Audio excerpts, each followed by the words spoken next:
Dokter kecantikan Richard Lee merupakan sosok yang cukup terkenal di kalangan masyarakat Indonesia.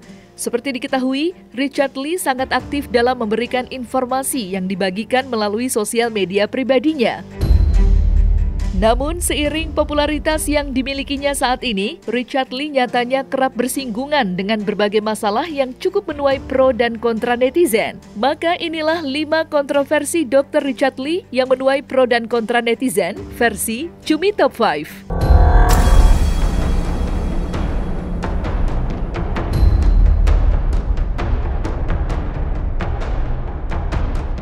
Belum lama ini, media sosial dihebohkan dengan bocornya rekaman VN dokter kecantikan sekaligus host podcast Dr. Richard Lee yang ditujukan kepada seorang konten kreator bernama Elia Miron. Dalam pesan suara Dr. Richard Lee tersebut, terdapat ajakan kepada Elia Miron untuk berdiskusi terkait Yesus Kristus dalam keyakinan umat Nasrani dan Nabi Isa dalam keyakinan umat Muslim. Tidak hanya itu, Dr. Richard Lee pun mengajak untuk mewartakan Injil untuk misionaris yang lebih baik. Sontak saja hal tersebut langsung menjadi pro dan kontra netizen. Elia, ini ada yang bagus sih menurutku yang harus diangkat sih dan kita perdalam tentang Yesus Kristus dan Nabi Isa. Itu tuh menurutku bagus dan kamu pasti akan bisa. Kalau bukan kamu nggak ada yang bisa kalau menurutku sih. Dan kamu harus, aku kasih saran kamu harus ambil momen ini. Tenang aja, aku akan jagain kamu. Dan kita akan lari cuma di situ aja kayak gitu punya. Dan menurut aku ini adalah momen yang tepat untuk mewartakan Injil untuk misionaris ya lebih baik. Benar, itu adalah suara saya. Jadi ceritanya pertama kali podcast itu adalah dengan Elia. Lalu setelah dengan Elia, dengan Ustadz Dennis Lim, lalu dengan Ko Felix Xiao.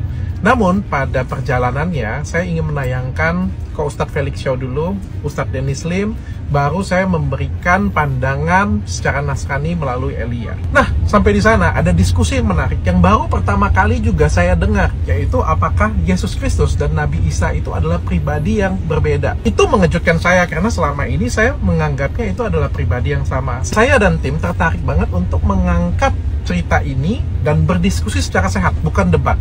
Ya, dari tim menyarankan untuk mengundang Donditan dan Elia di sini. Ya. Lalu dihubungi Donditan, kok Donditan bersedia. Dan ketika tim saya mengundang Elia tidak bersedia karena ketakutan. Di sini tim saya berusaha membujuk Elia dan akhirnya tim saya minta dengan saya nih, Dr. Richard coba dong bujukin Elia. Nah, terjadilah voice note tersebut. Jadi voice note tersebut itu benar adalah suara saya, langkah saya untuk membujuk dia, dan itu salah saya. Baru saja Dr. Richard Lee telepon saya menjelaskan tentang voice note yang viral. Pertama tadi dia minta maaf karena sudah bikin heboh. Yang kedua dia ceritakan kenapa voice note itu dia kirimkan ke Elia itu. Siapa nama Elia? Mas Elia itu. Sebetulnya bukan melalui handphone beliau. Karena tim manajemennya Dr. Richard Lee mengundang Elia untuk datang, dia tidak mau datang. Dalam konten-kontennya di TikTok dia terlalu banyak mengusik tentang Islam. Dia mengusik agama kita, dia bilang nabi palsu, dia bilang Al-Quran kita palsu, disuruh Departemen Agama merevisi, mereformasi penafsiran Al-Quran. Nah, jadi dia sepertinya sedang ketakutan nih, Elia ini. Maka Dr. Richard Lee mengirimkan voice note itu dengan menggebu-gebu supaya dia mau datang. Untuk apa datang? Supaya podcast bareng dengan Ko Donditan yang namanya di video itu nama ada yang disensor, yang dia sensor sendiri itu.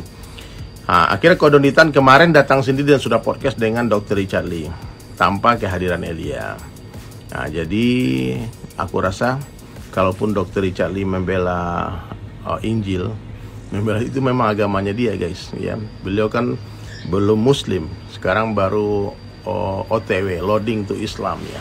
Dan saya yakin gak lama lagi Dr. Richard Lee akan Allah beri hidayah dan masuk Islam.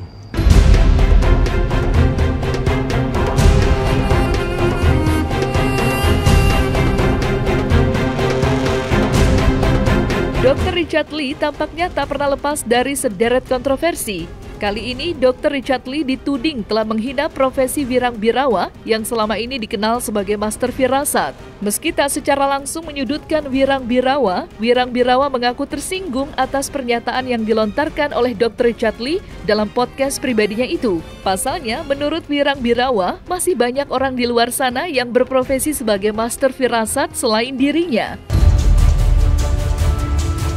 Apa yang buat orang Indonesia itu lama majunya? Apa coba?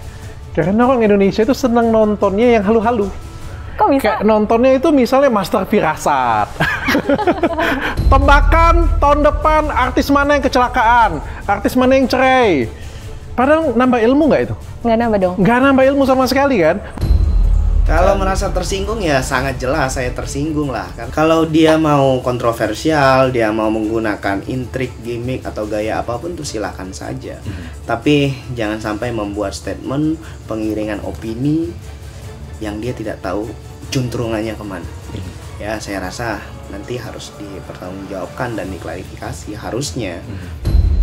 Aku nggak klarifikasi, by the way, aku nggak klarifikasi, aku cuma menjelaskan sih, kan tetap kasih edukasi tentang kalimat bahasa Indonesia yang baik dan benar ya. Aku nggak mau klarifikasi karena menurutku juga aku nggak salah. Aku juga nggak perlu minta maaf karena menurutku dari kalimatku juga nggak ada yang salah, jadi aku nggak perlu minta maaf ke arah sana. Baru-baru ini, Dr. Richard Lee kembali menjadi sorotan publik lantaran ia menyamakan Rifan bocil sepatu dan kakaknya dengan pengemis di pinggir jalan yang membawa anaknya. Dr. Richard Lee bahkan menuding kakak Rifan melakukan tindakan mengeksploitasi anak lantaran melibatkan adiknya yang masih berusia di bawah 17 tahun.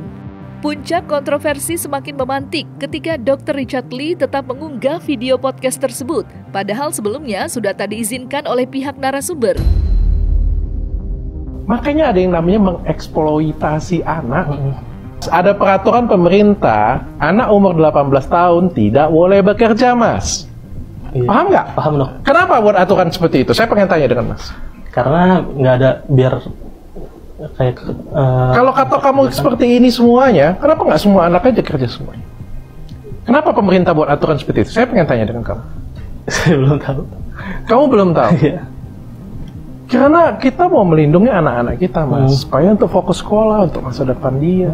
Kalau Masnya mencampurin mereka dengan namanya uang, itu yang akan merusak pikiran mereka. Sehingga akhirnya mereka tidak akan fokus. Ada pengemis di pinggir jalan, bawa anaknya. Kenapa dia bawa anaknya? Ya karena di iba. Karena iba. Kenapa dia bawa anak bayi? Kenapa dia bawa anak kecil mengemis di pinggir jalan? Saya pengen tanya. Biar dikasih. Nah, terus kalau dia bilang alasannya orang tua saya susah, ini rezeki saya ada di sini. Kamu setuju? Enggak sih. Apa bedanya dengan kamu? Kalau soal eksploitasi anak, harusnya sih dokter juga termasuk eksploitasi anak juga sih kalau dipikir-pikir. Padahal aku dan tim nggak mau ditayangin ya video podcast itu, tapi tetap di-upload ya guys ya. Teruntuk Bapak Dokter Richard Lee, aku tuh ngonten Sabtu dan Minggu aja dok. Gregetan. Aku tuh masih ikut-ikut les dokter, juga kalau sore masih ngaji. Izin pun pas lagi viral doang dokter. Gregetan dah. Itu pun juga disupport sama sekolah dokter. Isinya pas lagi viral doang dok, ingat. Banyak banget yang bilang, dok itu keadaan ekonomi berbeda dok, biarin aja. Iya. Artinya secara nggak langsung, kalian setuju dengan yang namanya labor child. Dan labor child itu tidak diperbolehkan. Kalau di negara luar ya, di luar negeri ya, itu adalah kejahatan loh. Dan itu adalah pidana. Tuh, jadi istriku nih, tulis nih, lihat nih, cari sini ya. Ini adalah kejahatan, child labor itu adalah kejahatan. Dan aku kasih tahu kalian ya, orang luar negeri, pemerintah luar negeri, dan pemerintah Indonesia buat aturan anak-anak tidak boleh bekerja. Itu nggak sembarangan, ada alasannya. Dr. Richard Lee berseteru dengan Farel Aditya, sang mantan adik angkat. Perselisihan antara Dr. Richard Lee dengan Farel Aditya, yang tak lain merupakan mantan adik angkatnya, sempat menjadi sorotan publik. Ya, dalam video viral yang beredar di media sosial, Farel Aditya mengaku harus mengembalikan uang sebesar 47 juta rupiah kepada Dr. Richard Lee. Lantaran, Farel Aditya memilih berhenti dan pulang ke Medan setelah difasilitasi oleh Dr. Richard Lee untuk bersekolah di Palembang. Kontroversi semakin memuncak ketika Farel Aditya tak henti memberikan konten di media sosial yang dianggap tak sesuai fakta alias fitnah. Merasa disudutkan oleh Farel Aditya, Dr. Richard Lee pun akhirnya memberikan bantahan tegas atas semua fitnahan yang beredar. Kalau misalnya cuma keluar duit, nggak jadi masalah. Tapi permasalahannya sudah keluar duit, cenderung bisa menjadi fitnah pula. Itu kan jadi masalah. Ini mas, kebetulan apa yang kulakukan ini semuanya tulus. Nggak ada yang kututup-tutupin, dan aku nggak sempat marahin dia sampai kubentak. Beruntungnya sampai sekarang nggak pernah seperti itu. Bayangkan kalau misalnya aku pernah kelepasan marah dengan dia. Bayangkan aku cuma ngomongin seperti ini aja bisa dikontenin. Apalagi kalau misalnya aku kelepasan emosi dengan dia. Kan mengerikan sekali yang seperti ini punya. Sekarang pertanyaan aku, apa tujuan dia ngomong itu ke live, ke sosial media dia? Apa sih tujuannya? Kalau mereka dia nggak mampu, silakan dia datang ke aku. Karena aku kakak dia. Saya mengaku saya memang salah di sini sepenuhnya. Jadi ya saya terima sih imbalannya. Mau dari akun hilang, mau dijelekin, mau dibully, sampai ngehina nenek. Apapun itu pada balikin, kecuali dana. Dana, kalau misalnya dokter minta dana, ya baru ada juga yang ngomong, ya wajar lah minta dana, namanya juga kecewa. Tadi to the point-nya itu, kenapa pindah, itu alasan Farel karena tidak ada bersosialisasi di kehidupan Farel. Kalau jika Farel di sini. Tapi kan baru pertama, Rel, baru 3 hari kan ya? Susah. Tapi kalau Farel lain jadi Farel harus tertekan, makin tertekan, Farel takut kehilangan kendali.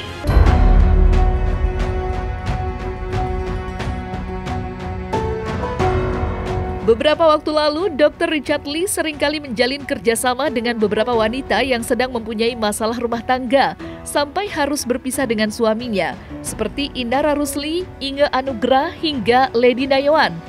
Dan gegara hal tersebut, Dr. Richard Lee pun disebut sebagai duta janda oleh para netizen. Meski banyak pro dan kontra, Dr. Richard Lee nyatanya memaknai hal tersebut sebagai sebuah pujian.